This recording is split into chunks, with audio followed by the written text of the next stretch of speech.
तो बहुत ज़्यादा चांसेस रहते हैं। आप ऐसा मान सकते हैं ऑलमोस्ट 70-80%। अगर आपकी इम्यूनिटी थोड़ी बहुत भी कॉम्प्रोमाइज्ड है तो आप बहुत जल्दी प्रोन टू हो जाते हैं। और आयुर्वेद ऐसा बोलता है कि आहार, निद्रा और ब्रह्मचर्य, ये 3 हमारे मूल स्तंभ हैं आपके जीवन को एक आरोग्यता की सीढ़ी तक ले जाने के लिए। क्या आपका इलाज अफोर्डेबल है लोगों के लिए? तो एलोपैथिक ट्रीटमेंट पर मंथ जो है वो अप्रॉक्सीमेटली 10 to 15,000 का पड़ता है, जो पेशेंट से हमें जानकारी मिलती है। और हमारा ट्रीटमेंट मंथली जो है वो 2 to 4,000 के बीच में कवर हो जाता है। इनफर्टिलिटी या बांझपन एक रोग के तौर पर अपने पैर देश विदेश में जमाता जा रहा है। दिन ब दिन हालात गंभीर होते जा रहे हैं। भारत में 27 करोड़ ऐसे जोड़े हैं जो इनफर्टिलिटी के कारण संतान सुख से वंचित हैं। लगातार प्रयासरत होने के बावजूद और हजारों की दवाइयां और इलाज के बाद भी कुछ खास रिजल्ट नहीं है। ऐसे में सामाजिक और आर्थिक दबाव भी बढ़ता है और न सिर्फ महिलाओं को बल्कि पुरुषों को भी सामाजिक तानों का सामना करना पड़ता है। लेकिन क्या इसका कोई इलाज नहीं है? ये सवाल अगर आपके मन में है तो इसका जवाब है हाँ, इसका इलाज है आशा आयुर्वेदा, जो पिछले 10 वर्षों से सैकड़ों दंपतियों को संतान सुख देने में सफल रहा है। ये जानने के लिए नेशनल खबर की संवाददाता प्रज्ञा झा पहुंची आशा आयुर्वेदा।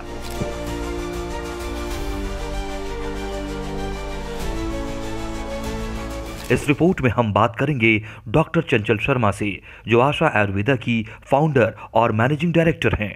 साथ ही सैकड़ों निसंतान दंपतियों के लिए एक आशा की किरण है। आखिर उनका इलाज क्या है और कितना कारगर है, ये जानने के लिए पूरी रिपोर्ट अंत तक देखिए।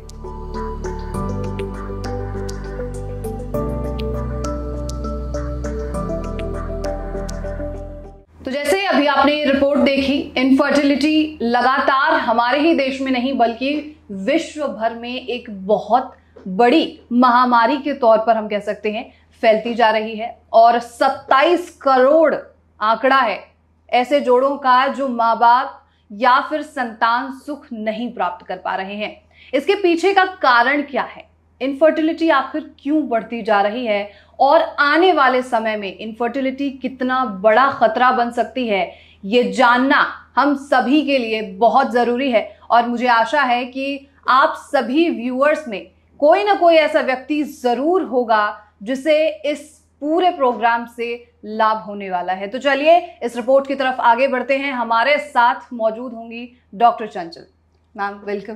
Thank you. और जानकारी मैं आपको दे दूं कि हम आशा आयुर्वेदा में हैं और ये दिल्ली का सेंटर है और इनफर्टिलिटी पर हमारी जैसे चर्चा होने वाली है। तो ये इनफर्टिलिटी सबसे बड़ा एक हम सुनते हैं कि माता पिता नहीं बन पाते हैं, ये है क्या चीज़? इसे समझना बहुत ज़रूरी है, तो प्लीज़ आप जरा समझाइए। बेसिकली अगर कोई भी कपल 1 साल तक बिना किसी कॉन्ट्रासेप्टिव प्रिकॉशंस के नेचुरली प्रेगनेंसी प्लान कर रहा है और किसी वजह से वो कंसीव नहीं कर पा रहे हैं तो उसे इनफर्टिलिटी के कैटेगरी में रखा जाता है। अच्छा, मतलब 1 ईयर तक up to 1 year without any contraceptive अगर आप ट्राई कर रहे हैं और आप नहीं कंसीव कर पा रहे हैं, that is considered under infertility. Okay, तो क्या कारण होगा इसका?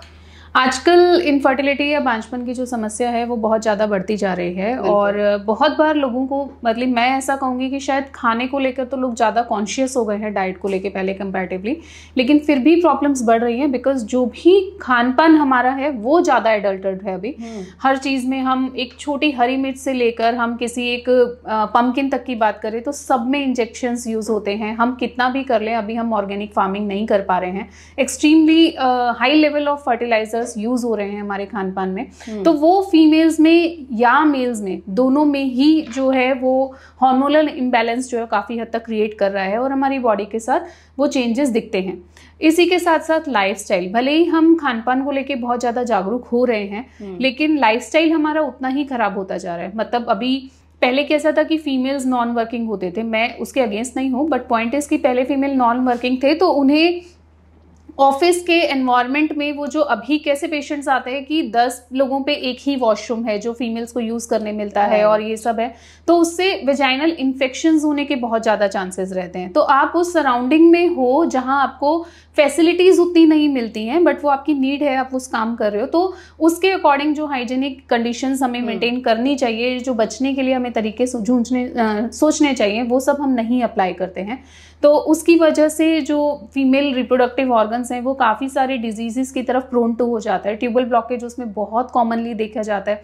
आजकल तो एंडोमेट्राइटिस देखा जाता है, यूट्राइन लाइनिंग में काफ़ी इन्फ्लेमेशन, स्वेलिंग सब आती है। सर्विक्स के माउथ पे बहुत सीवियर इन्फेक्शंस होते हैं, वेजाइनल इन्फेक्शंस बहुत क्रिटिकल आते हैं। आप यकीन नहीं मानेंगे, अभी एक पेशेंट कुछ दिन पहले हमारे पास आई थी, उसने बोला मैम 106 एम्प्लॉयज़ पे एक वॉशरूम था जो उनकी कंपनी यूज़ करती है।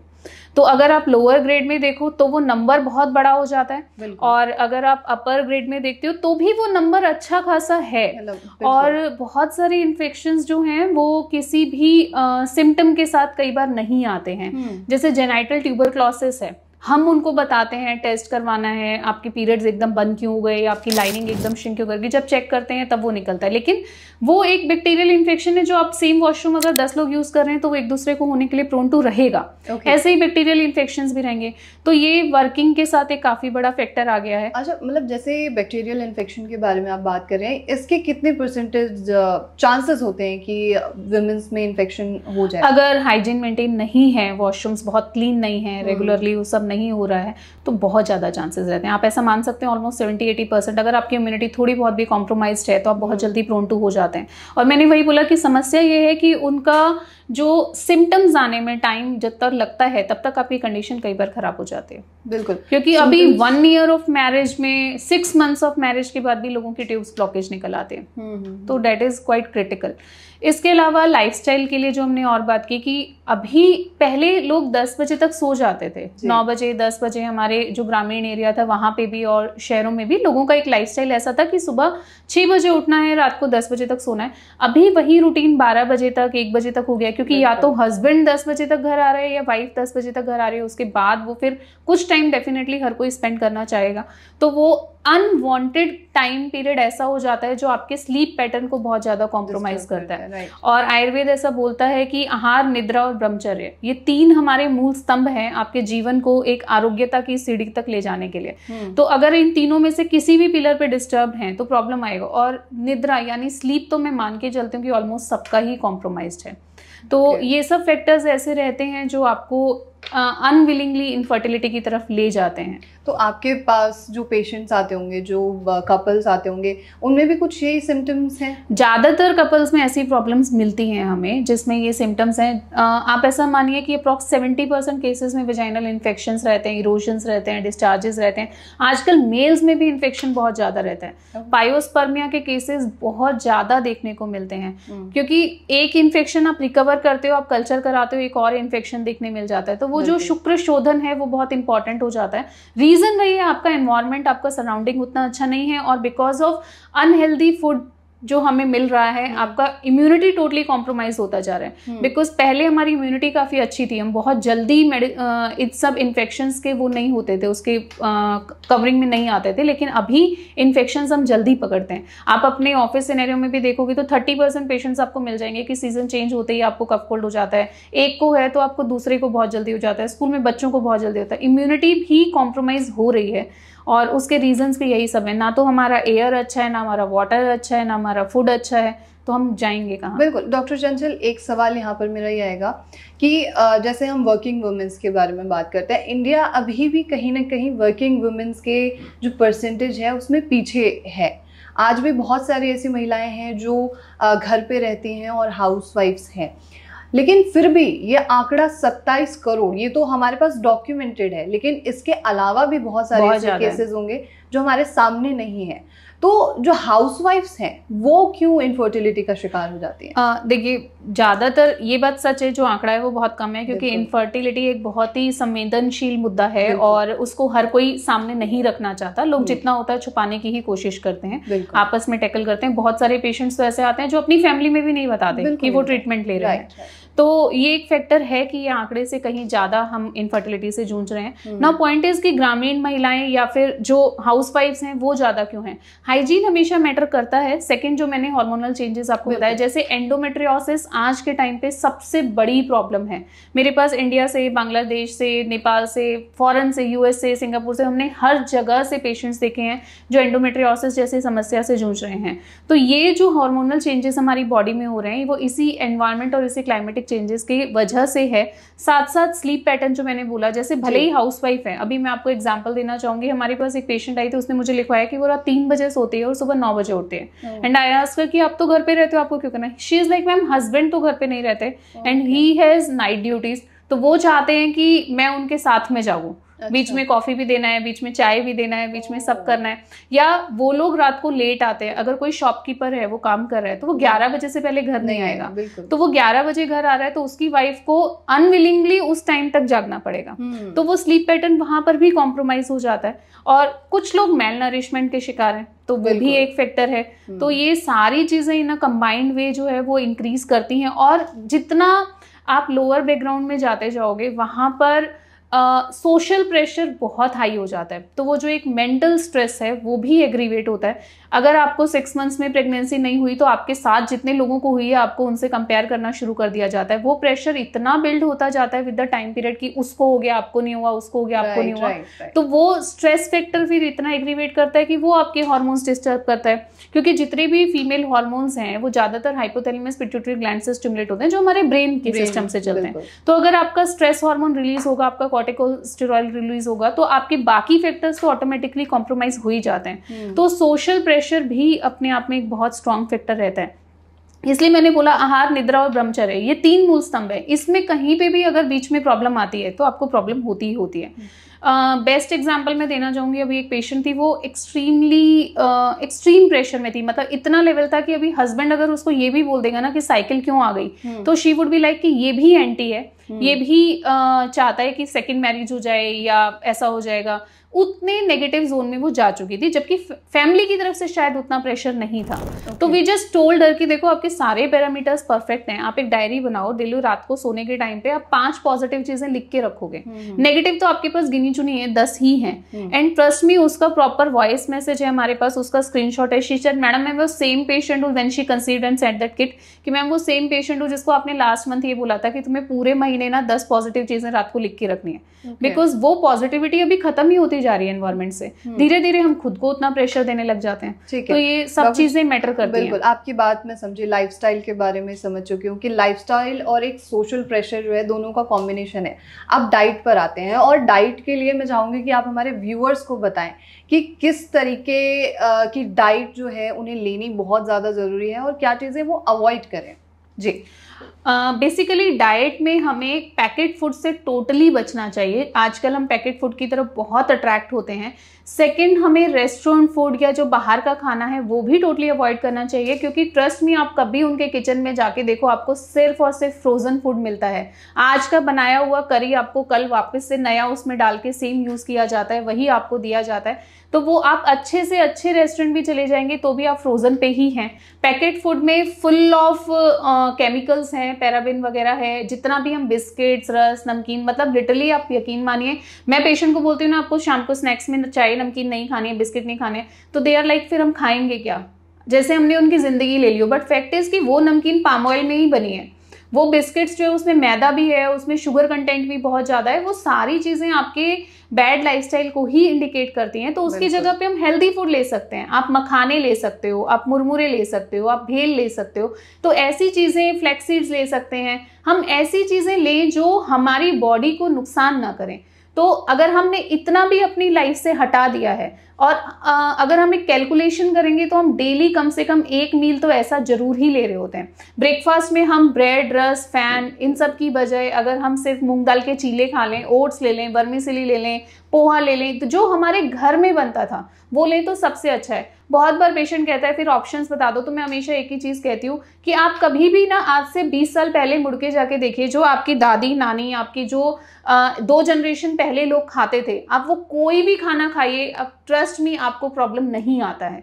तो अगर ये चीज़ों पे हम स्टक हो जाएंगे तो हमारे लिए अच्छा रहेगा और हमारा फूड है वो इजी हो जाएगा चूज करने के लिए। बिल्कुल। एक और चीज़ है कि आजकल हम कोक और हम ये कह सकते हैं कि जो सॉफ्ट ड्रिंक्स हैं या फिर कोल्ड कॉफ़ीज़ हैं, नॉर्मल कॉफ़ीज़ हैं, ब्लैक कॉफ़ीज़ हैं, टी है, अगर इन सब चीज़ों का सेवन करते हैं तो क्या ये भी खराबी कर सकती हैं? जो टी कॉफ़ी है ये कैफ़ीन होता है, और कैफ़ीन जो है वो आपको डेफिनेटली प्रॉब्लम करता है। अभी तो पूरी स्टडीज़ हैं हमारे पास, WHO की स्टडीज़ हैं, ऑक्सफोर्ड यूनिवर्सिटी की स्टडीज़ हैं कि कैफ़ीन से रिपीटेटिव एबॉर्शंस होने के चांसेस रहते हैं।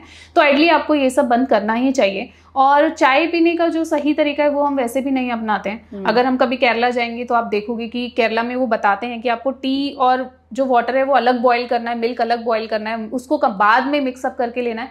आइडियली नहीं लेना चाहिए। अगर बहुत एडिक्टेड हैं तो आपको अपने तरीके चेंज करने होंगे। और ब्रेकफास्ट में जो एम्प्टी स्टमक टी ली जाती है या बेड टी ली जाती है, डेट इज मोस्ट डेंजरस, तो वो तो बिल्कुल अवॉइड होनी चाहिए। And if you are a patient of infertility या if you are patient of any hormonal imbalance, तो टी कॉफी आपके लिए बहुत डेंजरस है। ओके, अब हम ट्रीटमेंट पे बात करते हैं, बहुत इंपॉर्टेंट है। और मुझे ये भी आशा है कि बहुत सारे व्यूअर्स ट्रीटमेंट के बारे में ही जानना चाहते हैं।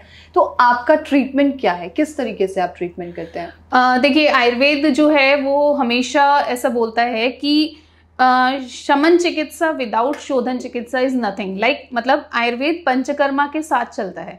तो अगर कोई पेशेंट इतने सालों से ये सब लाइफस्टाइल की वजह से या ये सब फूड या डाइटरी हैबिट्स की वजह से हमारे पास प्रॉब्लम्स के साथ आया है, तो हम सबसे पहले डिटॉक्सिफिकेशन पे ही जाएंगे। तो हम फर्स्ट 3 मंथ्स पेशेंट के कंप्लीट डिटॉक्सिफिकेशन पे फोकस करते हैं। डिटॉक्स करके जो आयुर्वेद में 3 दोषा बोले गए हैं, वात पित्त कफ, और जो मानसिक दोषा है सत्व रज और तम, हम उनको पहले बैलेंस करते हैं, उनको समन्वय अवस्था में लाने की कोशिश करते हैं।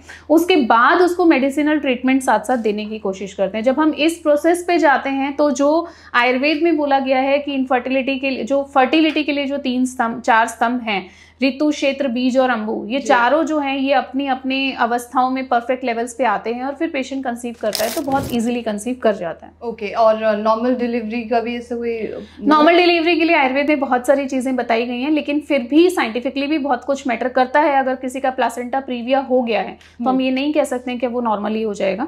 लेकिन यस, अगर आपके सारे पैरामीटर्स ठीक हैं और आप प्रेगनेंसी में फर्स्ट ट्राइमेस्टर से लास्ट ट्राइमेस्टर तक चीज़ों को बहुत अच्छे से फॉलो करते हो तो आप कॉम्प्लिकेशन से बहुत ज़्यादा बचते हो। जैसे लाइकर कम होना, बेबी वेट कम हो जाना, प्रेगनेंसी इंड्यूस्ड कोलेस्टेसिस हो जाना, ये सब चीज़ें जो आयुर्वेद में भी बताई गई हैं उन सबको आप नहीं होने देते और इन इंडिकेशंस की वजह से आप अननेसेसरी सिजेरियन पे नहीं जाते हो। ओके, मतलब फिर आपको और अल्टरनेटिव्स ढूंढने की जरूरत नहीं है। अब कितना समय लगता होगा इस पूरे ट्रीटमेंट में, जैसे आपने बताया? हम कोई भी पेशेंट हमारे पास आता है, डेफिनेटली हर डॉक्टर ये चाहता है कि सामने वाला पेशेंट बहुत जल्दी कंसीव कर जाए, लेकिन फिर भी जैसे मैंने बोला 3 महीने का एक शोधन प्रक्रिया जो है वो रहता है। बहुत सारे पेशेंट उसी 3 महीने में कंसीव कर जाते हैं, नहीं तो चौथे महीने से हम टारगेट प्रेगनेंसी करते हैं। पहले हम उन प्रॉब्लम्स को रिजॉल्व करते हैं, क्योंकि कोई भी डायरेक्टली हमारे पास नहीं आता। वो या तो IVF करा के आता है या IUI करा के आता है, 8-10 साल का एलोपैथिक ट्रीटमेंट लेकर आता है, इतने सारे इंजेक्शंस लेके आता है। तो हम भी डायरेक्टली मेडिसिन स्टार्ट करेंगे तो रिस्पॉन्स नहीं मिलता। तो पहले शोधन और फिर उसके अकॉर्डिंग प्लानिंग। तो it means 6 months to 8 years तक लग सकता है।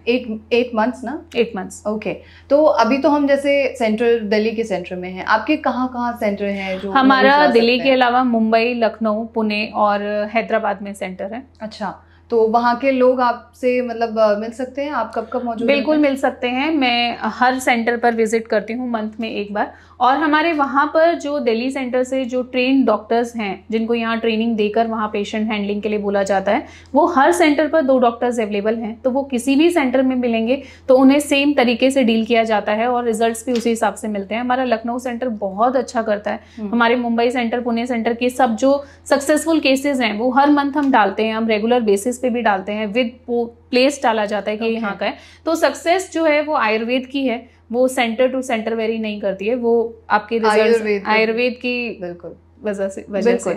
अब सबसे इम्पोर्टेंट सवाल है मेरा, और व्यूअर्स भी इस सवाल का इंतजार कर रहे होंगे, अफोर्डेबिलिटी। IVF हो या कोई और अल्टरनेटिव हो, लाखों खर्च करने के बाद भी रिजल्ट्स ना के बराबर ही मिलते हैं। और जैसा आपके बारे में जानकारी मिली मुझे कि आपके पास रिजल्ट्स हैं चीज़ों को लेकर, तो क्या आपका इलाज अफोर्डेबल है लोगों के लिए? देखिए इलाज अफोर्डेबल है, लेकिन कंडीशन टू कंडीशन भी चीज़ें वेरी करती हैं। मेडिसिन जो हैं वो भी, जो भी मेडिसिन हैं वो जो उनका प्राइस रेट रहता है उसके अकॉर्डिंग रहती है। लेकिन अगर मैं कंपैरिजन करूं तो एलोपैथिक ट्रीटमेंट पर मंथ जो है वो अप्रॉक्सीमेटली 10 to 15,000 का पड़ता है, जो पेशेंट से हमें जानकारी मिलती है। और हमारा ट्रीटमेंट मंथली जो है वो 2 to 4,000 के बीच में कवर हो जाता है। ओके, 2 to 4,000 में सारा पूरा मंथ का? पूरा मंथ। और आपका कोई मैसेज हो जो हमारे व्यूअर्स को आप देना चाहते हैं, प्लीज? मैं यही कहना चाहूँगी कि जल्दबाजी में IUI IVF जैसी प्रक्रियाओं पे डायरेक्टली जाने की बजाय आप अपनी पहले जड़ों को मजबूत करें। आप जो आपका रिप्रोडक्टिव सिस्टम में क्यों परेशानी आ रही है कि आपको नेचुरली कंसीव नहीं हो रहा है, आप उन चीज़ों को ठीक करें और फिर प्रेगनेंसी प्लान करें, तभी आप नेचुरली कंसीव कर पाएंगे। क्योंकि नेचुरल कंसेप्शन पेनलेस है, कोई भी उसमें इंस्ट्रूमेंटल प्रोसेस नहीं रहता है और पेनलेस भी रहता है। Natural is always great. So हम यही मानते हैं कि नेचुरल रहेगा तो हार्मोन फ्री रहेगा, आपके बच्चे भी इन फ्यूचर हार्मोनल प्रॉब्लम से नहीं जूझेंगे। तो आयुर्वेद अपनाएं और स्वस्थ रहें। बिल्कुल, thank you so much doctor Chanchal, thank you so much ma'am. तो ये थी पूरी जानकारी। और जैसे आप तमाम जो प्रोग्राम्स हैं हमारे चैनल पर देखते हैं और IVF को लेकर हम आयुर्वेद पर सबसे ज़्यादा फोकस कर रहे हैं कि आखिर कैसे आप नेचुरली या फिर आयुर्वेदिक तरीके से कंसीव कर सकते हैं। अगर आपके मन में तमाम कोई भी सवाल हो इस प्रोग्राम के बीच में, अगर आपके मन में आया हो, वो आप कमेंट बॉक्स में लिखिए और हम आपके जवाब आप तक ज़रूर पहुंचाएंगे। और आशा आयुर्वेदा का एक प्रोग्राम हम पहले भी कर चुके हैं, इंटरव्यू ले चुके हैं, तो उस प्रोग्राम का लिंक जो है वो चैनल द्वारा डिस्क्रिप्शन में डाल दिया जाएगा।